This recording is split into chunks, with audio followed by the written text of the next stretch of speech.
Livro de Êxodo, capítulo 25, versículos 8 e 9.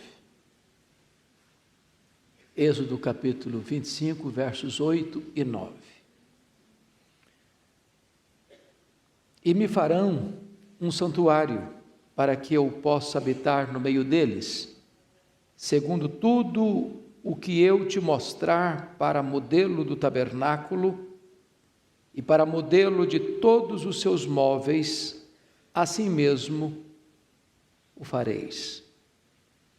Estou informado que as crianças da nossa igreja aqui em Pinheiros vão estudar de uma forma detalhada e meticulosa sobre o tabernáculo, sobre o santuário.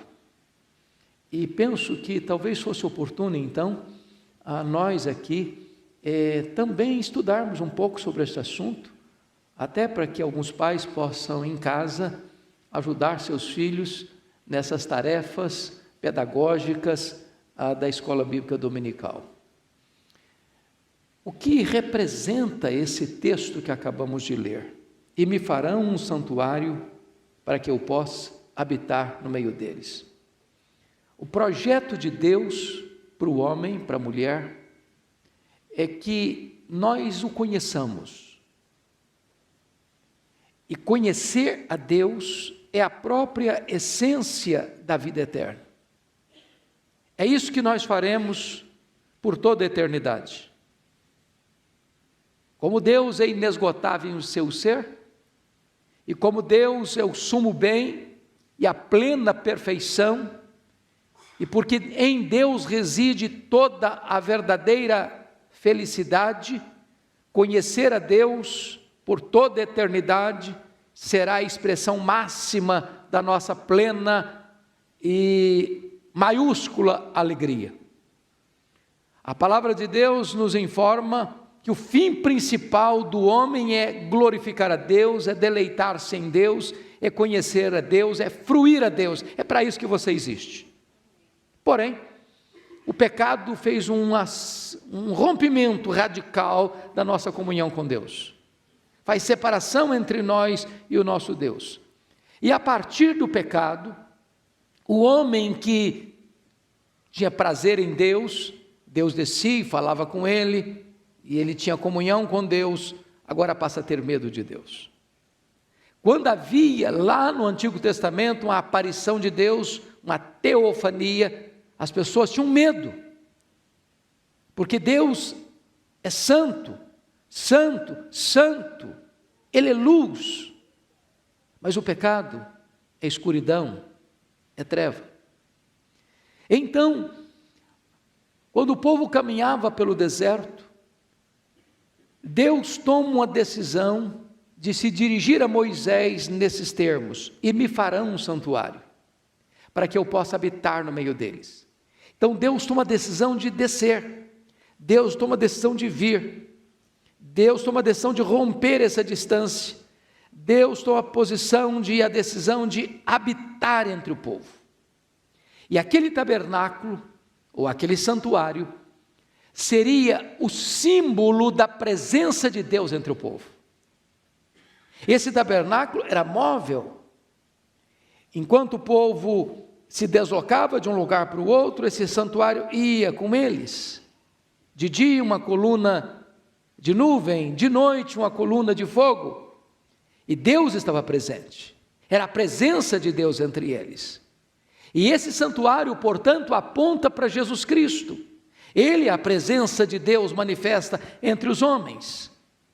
Mas esse tabernáculo também vai ter um outro significado. Esse tabernáculo vai representar a própria igreja, porque Deus habita na igreja.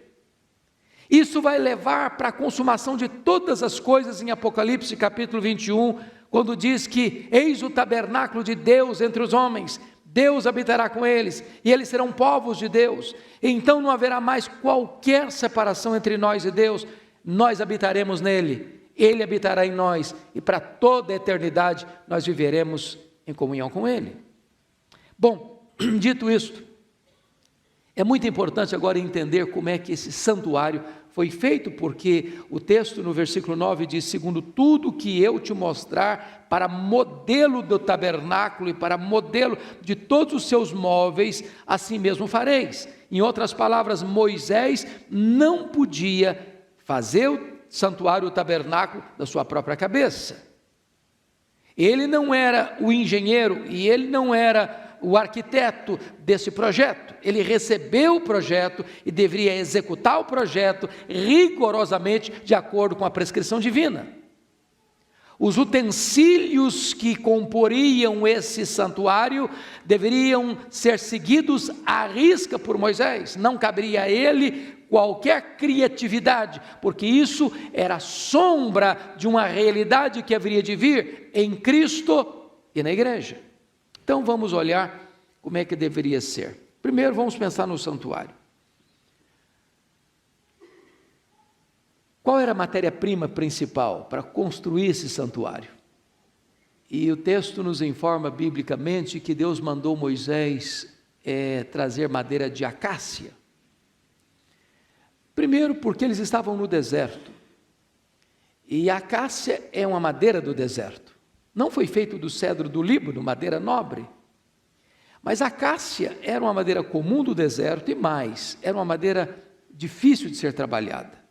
Nenhum marceneiro optaria a trabalhar com acácia, porque é uma madeira dura, é uma madeira cheia de nós, difícil de ser lidada com ela. Mas por que Deus, na sua sabedoria e dentro do seu projeto de redenção, foi escolher exatamente a madeira de acácia para fazer o santuário? Porque a madeira de acácia é um símbolo da nossa natureza pecaminosa, cheia de nós e dura de ser trabalhada. Mas notem vocês que aqueles que foram convocados para trazer as coisas para a construção, e dentre elas a acácia, precisaram sair pelo deserto buscando árvores de acácia e derrubar essas árvores e serrar tábuas. E a primeira coisa que eu noto aqui é que você não será habitação de Deus enquanto suas raízes não forem seccionadas, enquanto você não morrer.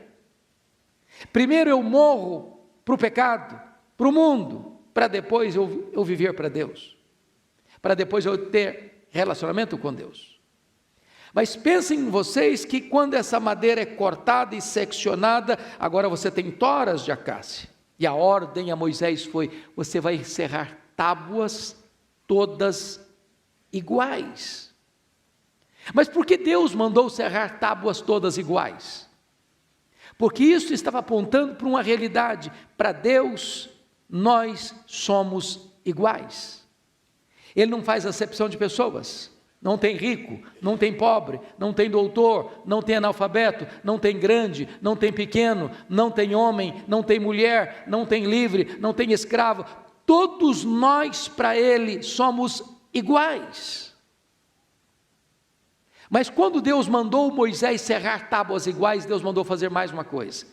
Deus mandou Moisés fazer uma espécie de engate em cada tábua. As tábuas não deveriam ser colocadas apenas uma ao lado da outra.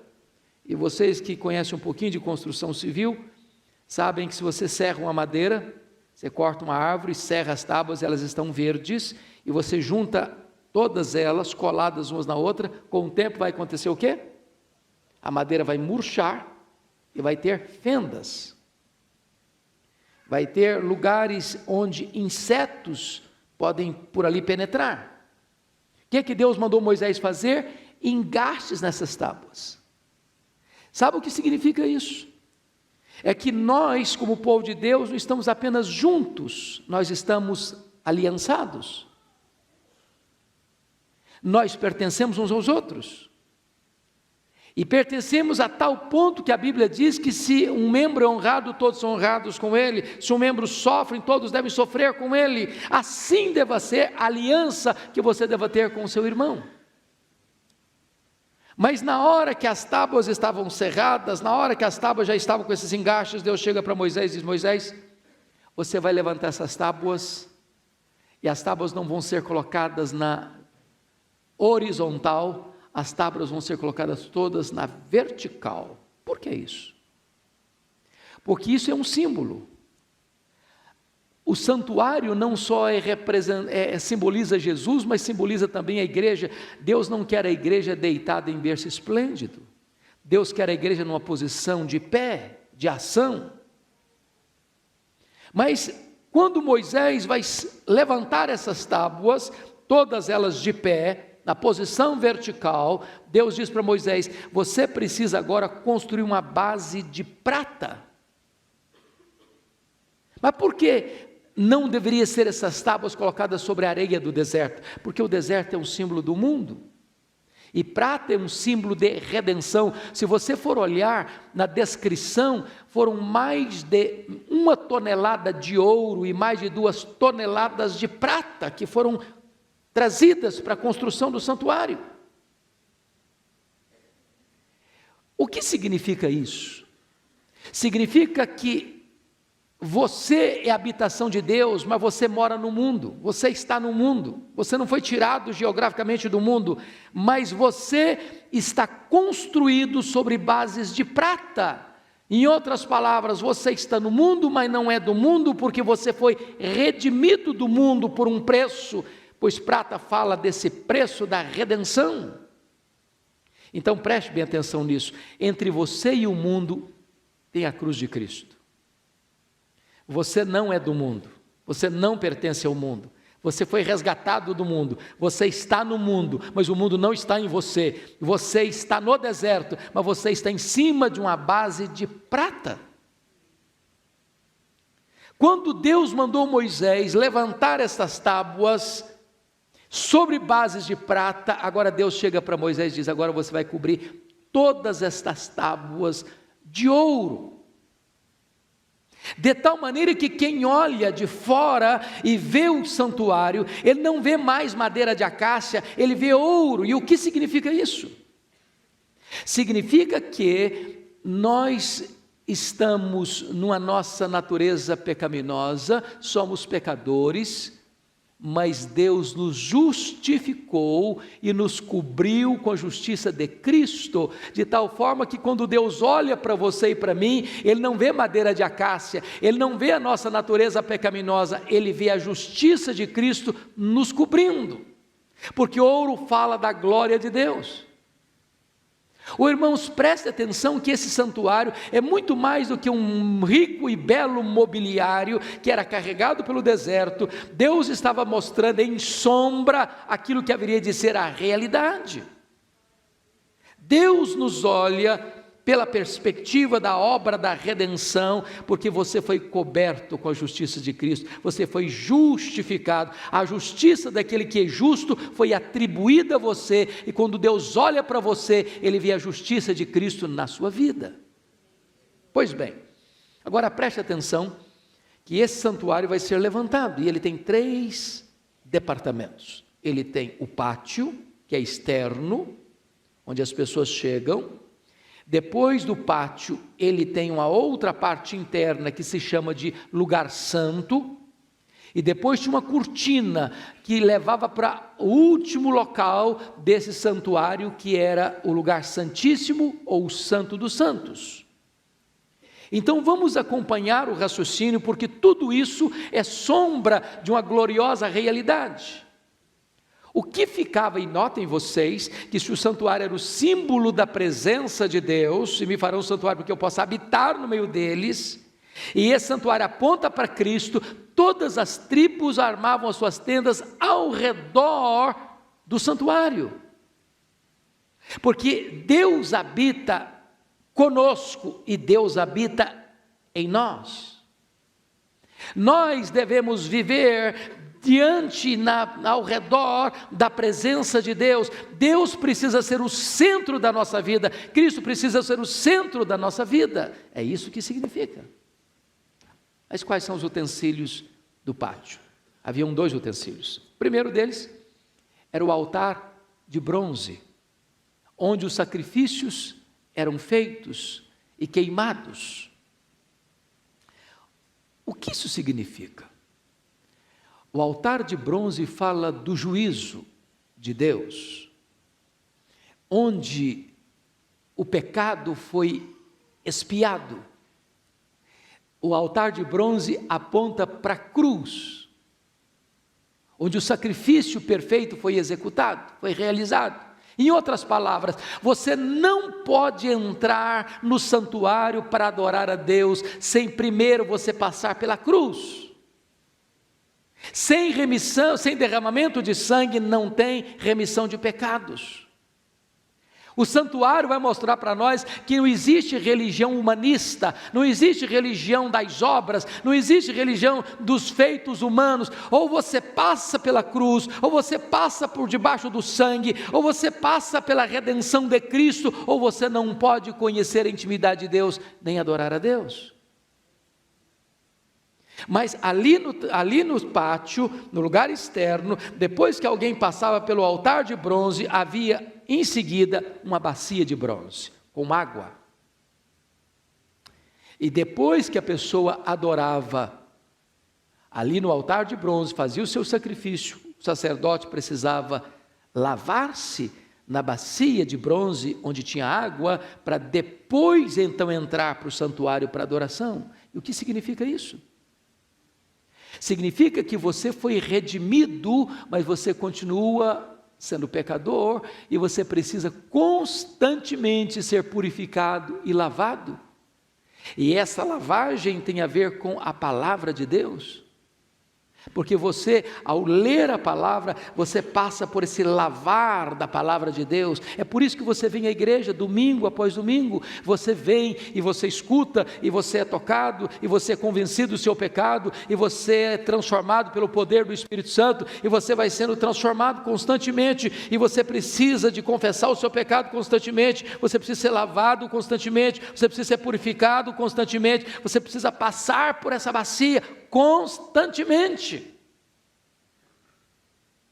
Pois bem, depois que então o sacerdote fazia o sacrifício no altar de bronze, se lavava na bacia de bronze com água, agora ele entrava dentro do santuário.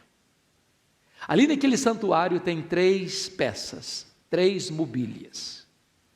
Do lado esquerdo ficava a mesa com os pães da proposição, ou os pães da presença. Eram 12 pães, que eram trocados todo sábado. E esses pães apontavam para quem? Para Jesus. Quem é Jesus? Ele é o pão da vida. Quando você entra na casa de Deus, na presença de Deus, você precisa se alimentar do pão vivo que desceu do céu. É por isso que você e eu viemos à igreja. Nós não viemos porque aqui é um lugar bonito, porque aqui tem cadeiras confortáveis, porque aqui tem boa música, porque aqui tem pregadores, porque aqui tem amigos. Você veio para cá para se encontrar com Deus. E você veio para cá para se alimentar de Cristo. Ele é o seu alimento. Mas se do lado esquerdo ficava a mesa com os pães da proposição, do lado direito ficava o candelabro. O candelabro eram aquelas hastes, feito de ouro puro, onde tinha azeite, e onde havia luz, porque também o candelabro aponta para Jesus, ele é a luz do mundo. Mas o candelabro aponta para a igreja. Jesus Cristo diz: vós sois a luz do mundo.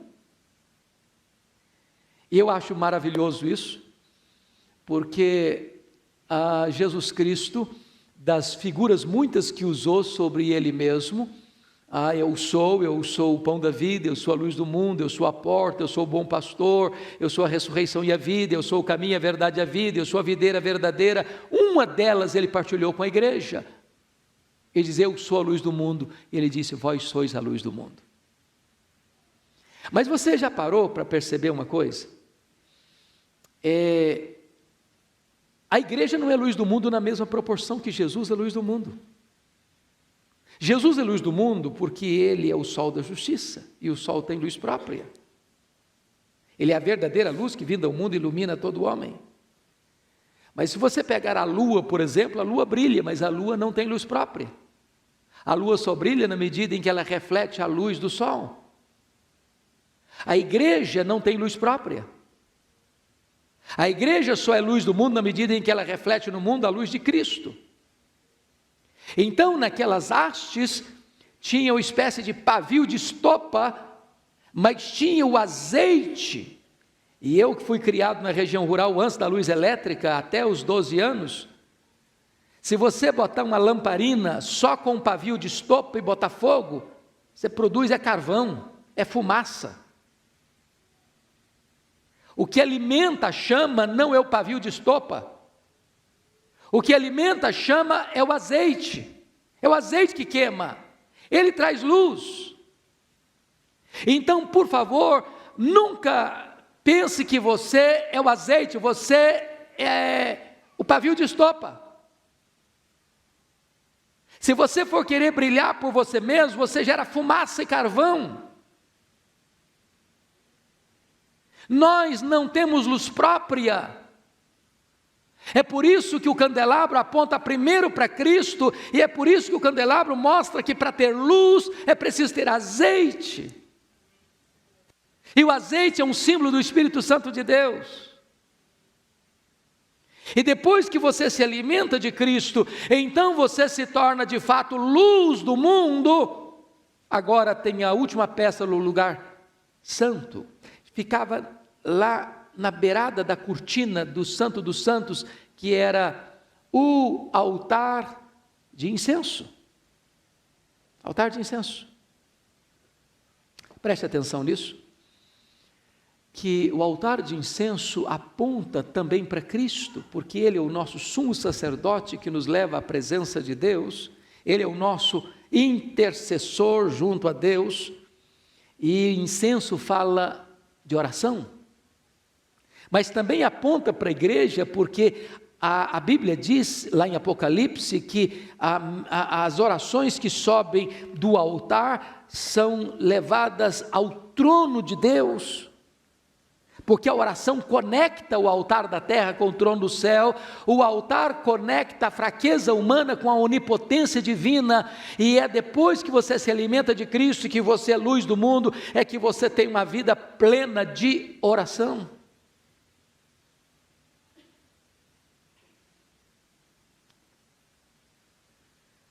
É curioso isso, que quando o incenso era queimado, isso produzia um perfume, um cheiro agradável, e a Bíblia chega a dizer que isso sobe como aroma suave para as narinas de Deus. Mas sabe qual era um dos componentes mais importantes para se fazer esse incenso? Dentre os muitos produtos, o sal. E o sal é um símbolo nosso. É que um dos principais ingredientes para a oração que agrada a Deus é a nossa própria vida. Então vamos ao último ambiente deste santuário. Depois que a pessoa passava pelo altar de bronze, pela bacia de bronze, e entrava no lugar santo, e tinha a mesa com os pães da proposição, tinha o candelabro do lado de cá, tinha o altar de incenso, agora tinha uma cortina pesada, e até ali os sacerdotes podiam entrar, mas a partir dali só o sumo sacerdote podia entrar, e só podia entrar uma vez por ano, com sacrifícios, com sangue lá do altar de bronze,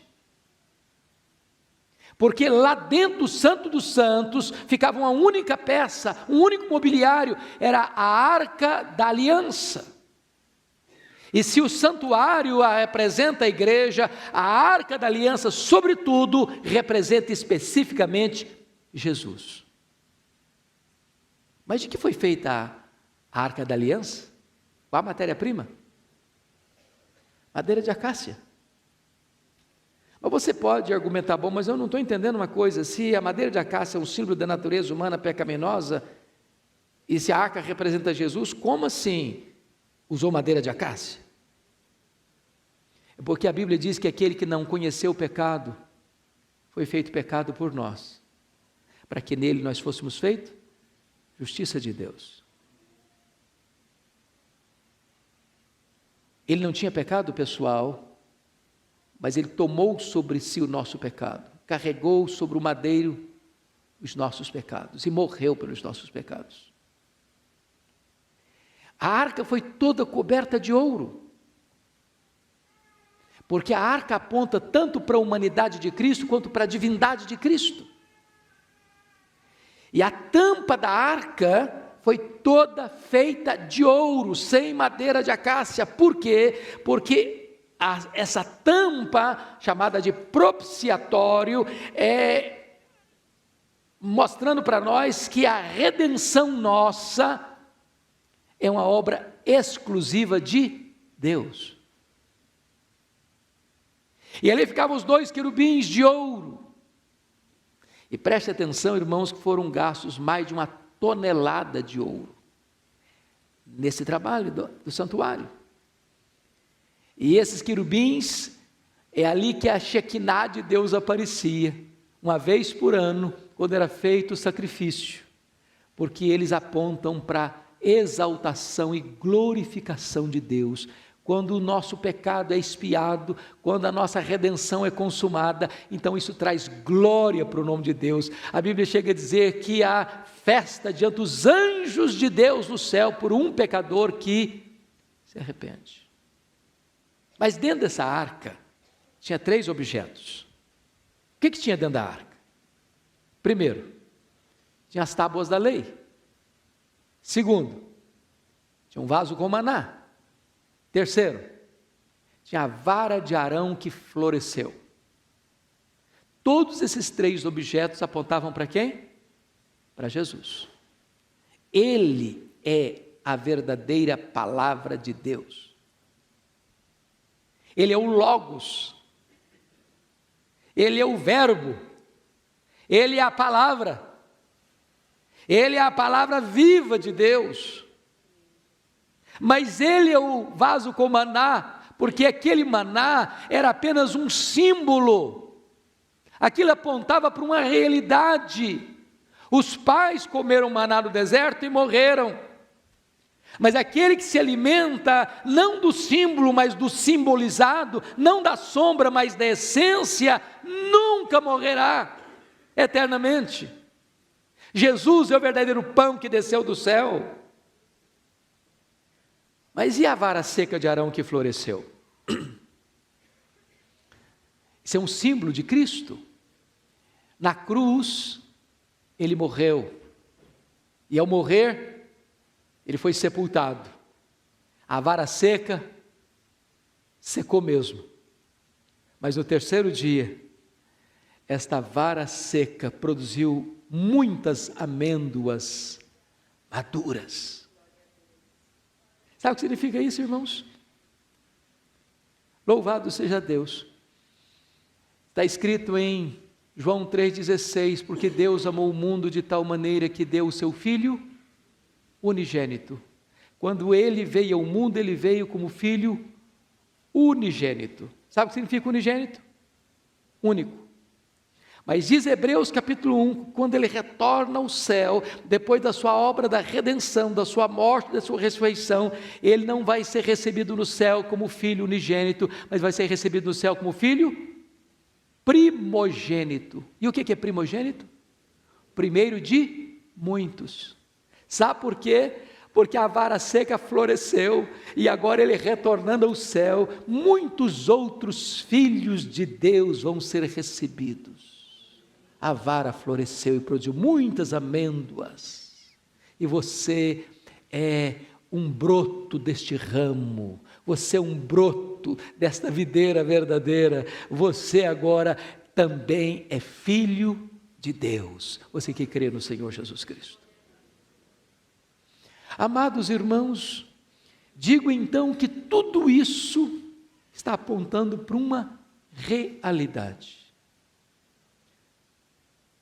Essa realidade chegou quando João 1,14 disse assim: e o Verbo se fez carne e habitou entre nós. Não em símbolo mais, mas em essência. Ele é da mesma essência de Deus, coigual, coeterno, consubstancial com o Pai. Mas ele veio, morreu, ressuscitou, voltou para o céu, mas disse para os seus discípulos: convém que eu vá, para que o Consolador venha. E ele foi para o céu e fez o quê? Derramou o Espírito Santo, para ficar para sempre conosco. E sabe qual é a verdade gloriosa agora? É que o seu corpo, o meu corpo, é o santuário da morada de Deus. Mas quando a Bíblia diz: e não sabeis vós que o vosso corpo é santuário do Espírito, a palavra santuário lá não é o santuário completo total, porque tinha o pátio, tinha o lugar santo e tinha o lugar santíssimo. Quando a Bíblia diz lá que o seu corpo é o santuário do Espírito, ele está dizendo que o seu corpo é o santo dos santos, onde a glória de Deus se manifesta. Esse Deus não veio apenas morar entre nós, ele veio morar dentro de nós. Louvado seja o Senhor. E sabe como é que a coisa termina? Tudo isso apontava para algo maior ainda. Lá para o livro de Apocalipse, capítulo 21, versos 3 e 4, 2 e 3. Quando diz que Deus vai enxugar dos nossos olhos toda lágrima, porque vai ter novos céus e nova terra. Então ouviu a voz dizendo: eis o tabernáculo de Deus entre os homens. Deus mesmo estará com eles, e eles serão povos de Deus, e Deus habitará com eles. Sabe o que vai acontecer? Nós vamos para o céu, e lá no céu não tem santuário, porque a presença de Deus vai ser plena, e nós vamos habitar nele, e desfrutar da presença dele, e viver com ele, e fruir a ele, e glorificar a ele, e viver para a glória dele, e reinar com ele para sempre, e sempre, e sempre, e sempre. E me farão um santuário, para que eu possa habitar no meio deles. Tudo isso era sombra de uma realidade gloriosa, que já temos, no sentido de pequeno tiragosto. Mas nós vamos desfrutar de forma maiúscula, superlativa e absoluta e eterna, para sempre, e sempre, e sempre. Que Deus nos abençoe. Amém.